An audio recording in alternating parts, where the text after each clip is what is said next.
Hey everyone, welcome back to my channel. It's been a little while since I made a video. It's been since before Christmas, I think. Had a few computer issues, I've sorted them now. And in the meantime, I've picked up a bunch of decants. I haven't picked up any full bottles actually, I think just because of it being Christmas and there was nothing really that I kind of wanted to buy. So I've been sort of like rummaging around and buying a bunch of decants. And this is one that I've been after for quite a while. And I finally got hold of a decant, and I'm going to have to say straight off the bat, didn't disappoint. So what have we got today? Tiziani Tirenzi, Laudano Nero. Now, this, I first got interested because I read a review on Fragrantica, and the review said something along the lines of, I wouldn't be seen dead wearing this. It smells like the apocalypse. And I just thought, I like that. I like the sound of that. I want to try that. And yeah, I quite like that idea of it just being nuclear and some sort of apocalyptic fragrance. So I went straight for it, and I've been after a decant for a while, and I finally got one. So what is it? Right, the note listing for this is just an absolute car crash. So I've got it written down. It was made by obviously Paolo Tirenzi in 2014. It's still available, you can still buy it. It's quite expensive, it's about £125 for 100ml, so that's not too bad given that you're getting 100ml. Whether or not you would wear 100ml of it, that's a different question that we'll come to later. But the notes for it are, on the top you got wormwood, cognac, rosemary, tobacco, myrtle and amber.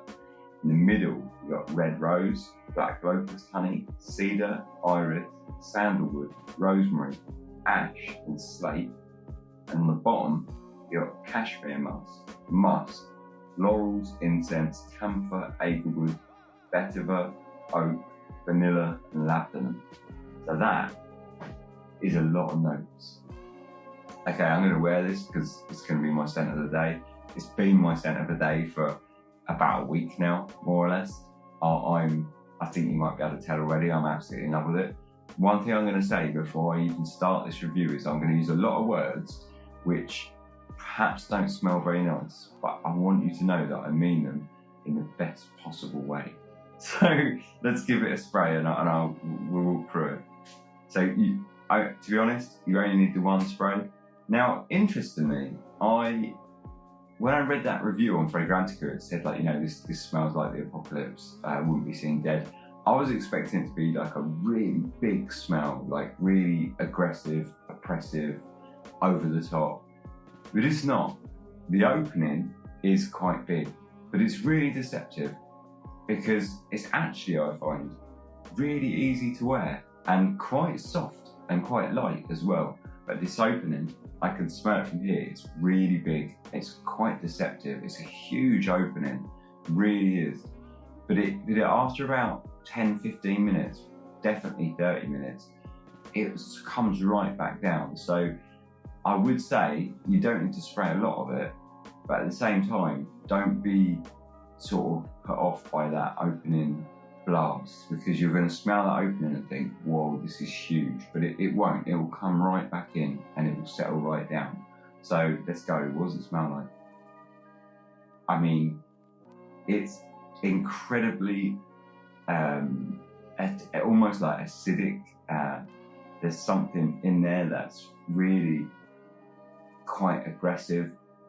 Straight off the bat, you get a really like antique wood smell, and it smells like, when I say antique wood, I say that because you get almost like a waxy, polished antique wood smell, like an oak that's been, like I say, like antique wood, like a treated sort of antique wood, and it's really, really evocative of an antique shop or something like that. When I say antique shop, what it reminds me of is when you go to those kind of, in England we call them flea markets. I'm not sure what they're called around the world, but they're kind of antique shops, but sort of the lower drawer of antique shops, where it's more of like an antiques market, and it really smells like that.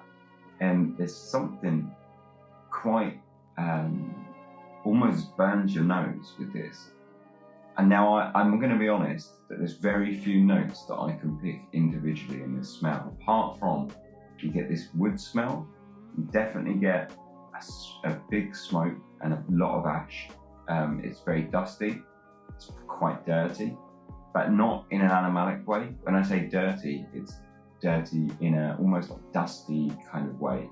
And you get this quite waxy amber that's, I wouldn't say it's resinous, it's quite dense though, it's definitely a dense smell. And it sort of definitely reminds me, it's a very evocative scent, and it conjures up imagery quite easily.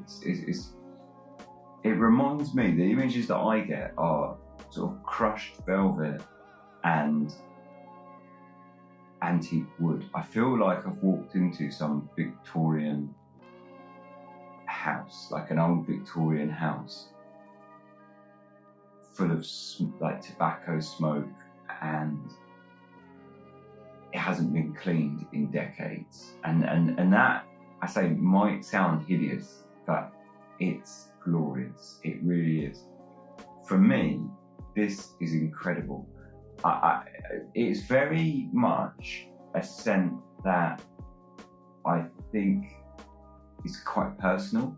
It's much more of a scent, I believe, that that you would wear for the artistic merit as opposed to its kind of mass appeal. I don't think it's mass appealing, but then we'll come to that later, but it gets quite mass appealing in the dry down. But off the top, I definitely don't think this is mass appealing. I think it will be quite polarizing.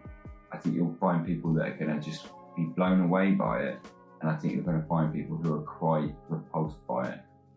And I think what will be the repellent side of it is the musk. There's a lot of musk in here. It's definitely musty. It's dank, it's musty, and that ash and the smoke. And I think they're quite challenging notes in there.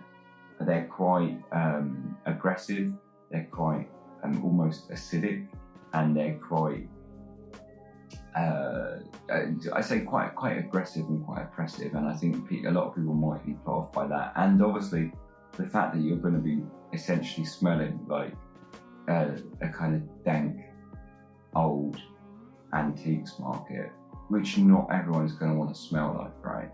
But for me, I just think it's so evocative, and it really conjures up this wonderful imagery, and I just love it.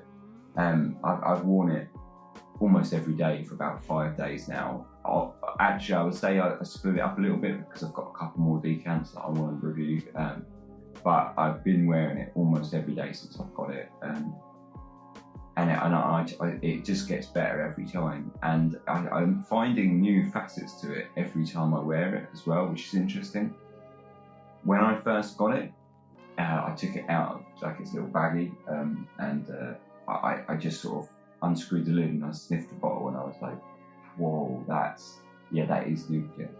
But then so I didn't wear it. I actually wore a different one that day. I wore another one that I got, and the next day I picked this up and I thought, right, I've got no plans for today, so I'm going to wear this for now, and if I do get plans and this is not working, I can scrub it before I go. And that's where this fragrance gets interesting, because I didn't need to, because I did end up actually having to go to work.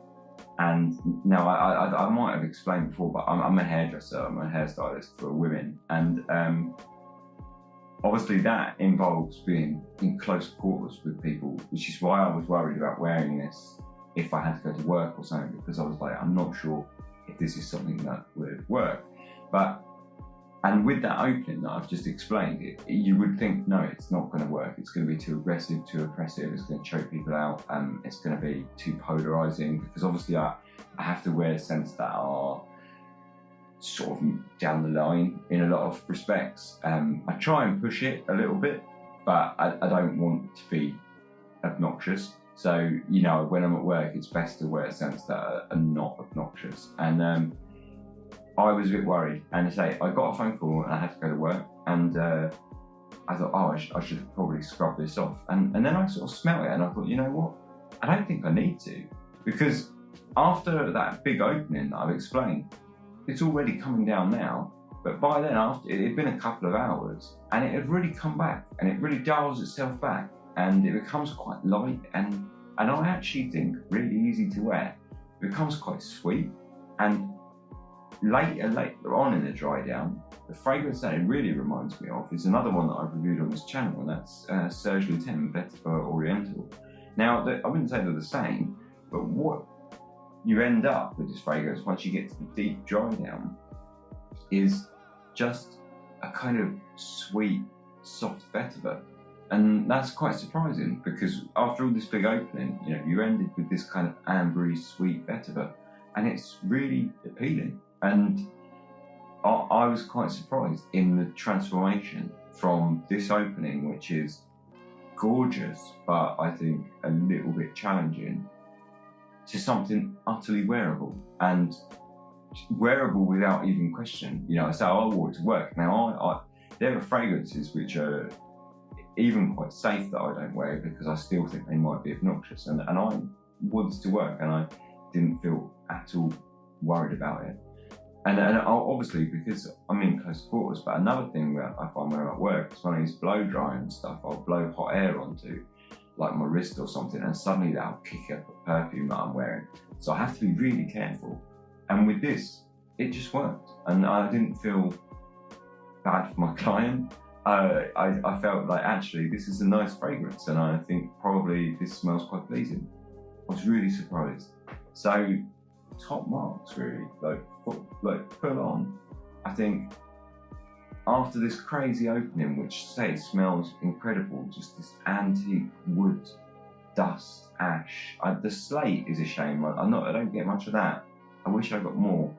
But you get this really, like dusty, ashy, quite a lot of tobacco, a little bit of the cognac, definitely, the wormwood, definitely, all of the woods, definitely. And on top of that, this kind of almost like waxy honey sort of polish, like antique polish, that kind of tops that all off. And say it's quite aggressive and quite, in a sense, apocalyptic. But once that calms down, utter transformation to just this really gorgeous, sweet vetiver with a hint of musk, and it's fantastic. Now, one last thing I will say is, you might assume with all that musk that it gets quite animalic. There's agarwood in it as well. It's not dirty at all, it's not skanky. There's no barnyardiness whatsoever. I think it's just really nice. The musks are really well played, really blended well. They're not dirty at all. The fragrance is actually, like I say, quite, apart from that sort of dusty ash, really clean fragrance in terms of there's no barnyard skanking here at all. And it's just glorious. I think it's just amazing. I have to say, I smelled it again and again, and I was tossing this up whether or not I was gonna, my final words were gonna be about this fragrance, and whether or not I was really gonna kind of class it up there as like a masterpiece or not. But I have to say, I think this is a masterpiece. I think it's just incredible the way it goes from this glorious, sort of challenging, very artistic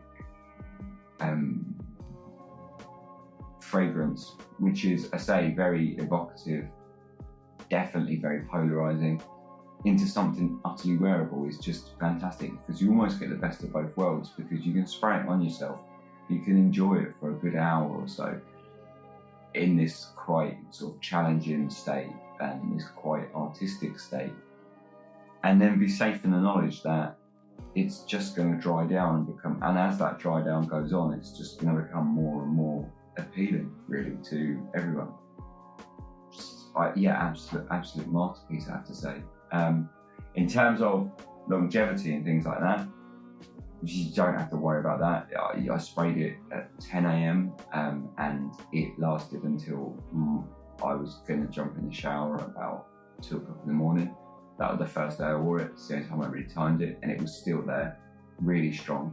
I have a friend of mine has worn this. They had a go on it, and it didn't last as long on them. They said they only got about. They still got a good like 8 or 9 hours out of it, but I got like seriously all day, like 14 hours easy out of it.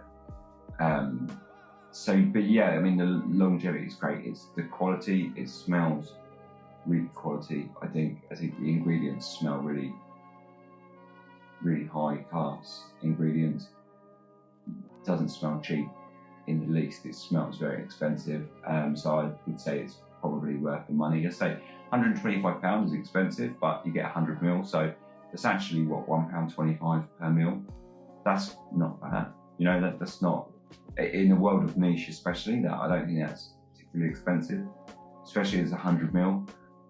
You could probably decant quite a bit of that if you wanted to and recoup some of your money, and then you're really talking reasonable. And I think it's fantastic. That honey, just caught the honey now. That's a note which I've not really caught individually before. Say there's so many facets to this. After 4 or 5 days of wearing, I'm still finding like individual notes in here.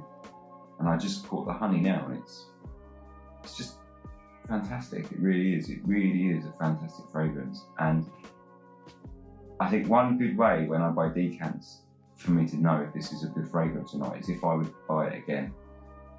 Would I buy this fragrance again when I get to the end of this decant? Absolutely. Will it be a decant or a full bottle? Full bottle, definitely. I'm going to buy a full bottle of this. I would definitely 100% buy another decant, absolutely, without question. But I do think this is bottle worthy. I would buy a full bottle of this, no problem. And in terms of male, female, I think it definitely leans masculine. But I would